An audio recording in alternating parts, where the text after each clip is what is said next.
Kapag nagmahal ka, dapat sigurado ka. Dahil kung papasok ka sa isang relasyon, hindi biro ang bawat sandali na pagdadaanan mo. Dahil magiging bahagi ito ng buhay mo. At huwag mong hahayaang masayang ang pagmamahal na minsan lang darating sa buhay mo.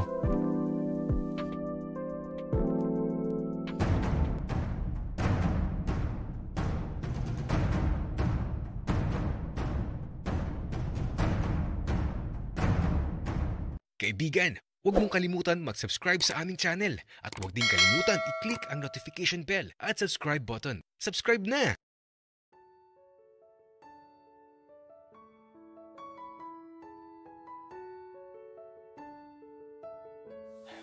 Hindi ko alam kung anong isasagot ko kay Cairo.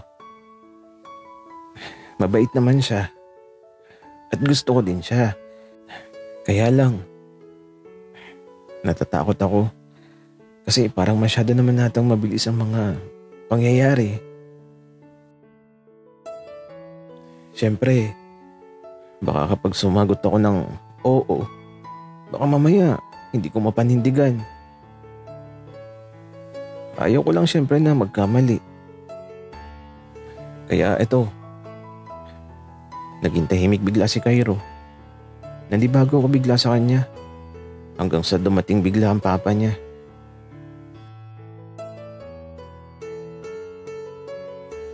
Anak, kamusta? Nasaan ang kuya mo?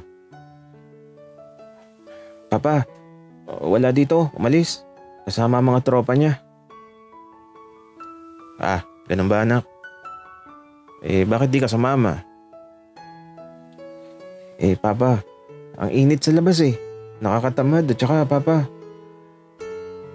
May tatanong ako sa'yo.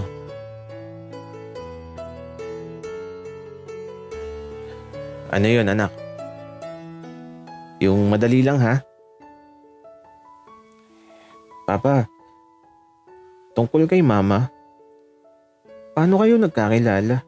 At paano naging kayo? Anak, bakit ka naman nagtatanong ng ganyan? Pero sige, sasabihin ko sa'yo. Ganito kasi yon anak. Sumama lang talaga ako sa kasalan ng araw na yun. Malayo talaga ang pinuntahan namin. Tapos ayun, doon ko nakita ang nanay mo. Maganda, dalagang Pilipina, subalit mayaman. Kapansin-pansin kasi na maganda talaga ang buhay ng nanay mo, anak. Pero, ewan ko ba kung anong nakita niya sa akin. Nakipagkilala lang naman ako sa kanya. Pero, ang sandaling yun pala, tinamaan ang nanay mo sa akin. Wala akong magagawa. Guwapo ang papa mo. At ayun, halos 2 araw din kami sa lugar na yun. At doon ko nakilala ng husto ang nanay mo. Kwentuhan tapos madalas na sinusundo siya ng lolo at lola mo. Galit nga sa akin ang lolo at lola mo. Kasi natakas pa daw ang anak nila dahil sa akin. Kaya nung uuwi na kami, ayun, isinama ko ng nanay mo. Gusto ko siya. Gusto niya ako. Kaya ayun, nagsama na kami. Yun lang naman ang mahalaga. Yung gusto nyo ang isa't isa. Kaya, anak, kapag may gusto kang isang tao, huwag mong hahayaan na mawala sa'yo. Kasi kapag hinayaan mo siyang mawala, baka di na bumalik yan sa buhay mo. Papa, sige, gagawin ko yan. Pero, hindi pala umabot ng 1 linggo. Nagtana na kaagad kayo. Anak, ganun talaga. Dapat mabilis. Dapat, gawin mo ang lahat para sa taong mahal mo. Okay, Papa. Sige po. Magpahinga na kayo. Sige anak. At saka Taki, ikaw muna ang bahala sa anak ko. Wika ng papa ni Cairo sa akin. At ayun, pumasok na siya sa silid niya. At si Cairo naman, tumingin sa akin na nakangiti. Natakot ako sa kanyang mga ngiti.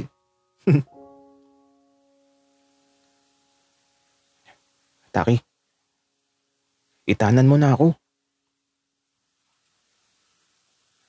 Gagi, di pa naman ako nasagot ng oo, Cairo. Taki, gusto mo din baga ako? Hindi ko alam, Cairo. Parang oo yata. Kaya lang, hindi pa ako sigurado. Taki, alam mo, gusto talaga kita. Kaya kahit ayaw mo, gusto pa din kita. Cairo, ayos ka din eh. Sige na nga. Oo na. Oh, yun na. Nag-oo ka na. Itanan mo na ako, Taki. Gagi, umayos ka nga, Cairo. Magkapit bahay lang tayo ha. Ano naman kung magkapit bahay lang tayo. Tsaka Taki, hindi kita papakawalan. Sabi kasi ni Papa, baka di na bumalik ang isang tao kapag pinakawalan mo. Cairo, alam mo, isa lang ang gusto ko. Dapat, hindi ka natitingin sa iba. Sa akin lang. Yun lang ang gusto ko. Sige, Taki. Tara na sa inyo. Itanan mo na ako, dali na. Cairo, umayos ka nga. Para kang ewan eh. At saka, paano kapag nalaman ng kuya mo?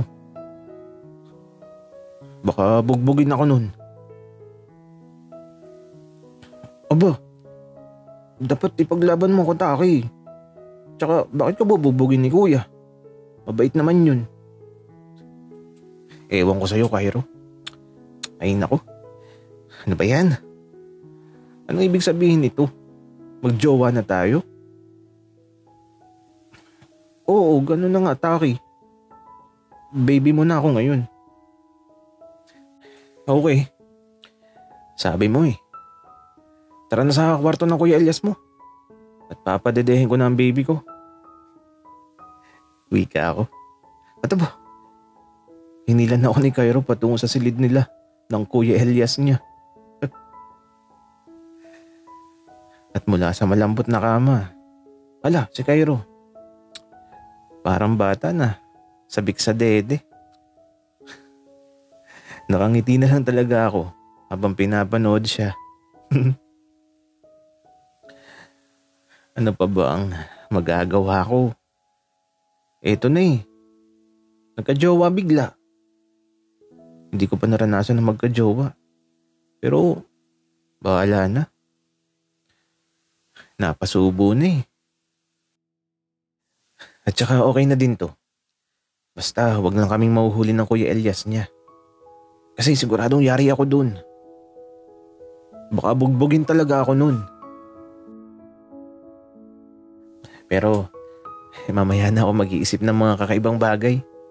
Kasi naman si Cairo, ala, ginagalingan niya talaga. Makakalbo talaga siya sa sabunot ko. At eto, lalabas na ang pinaghirapan ni Cairo. Mapapawi na naman ang uhaw niya. Tangina. Grabe. The best si Cairo. Napakagaling.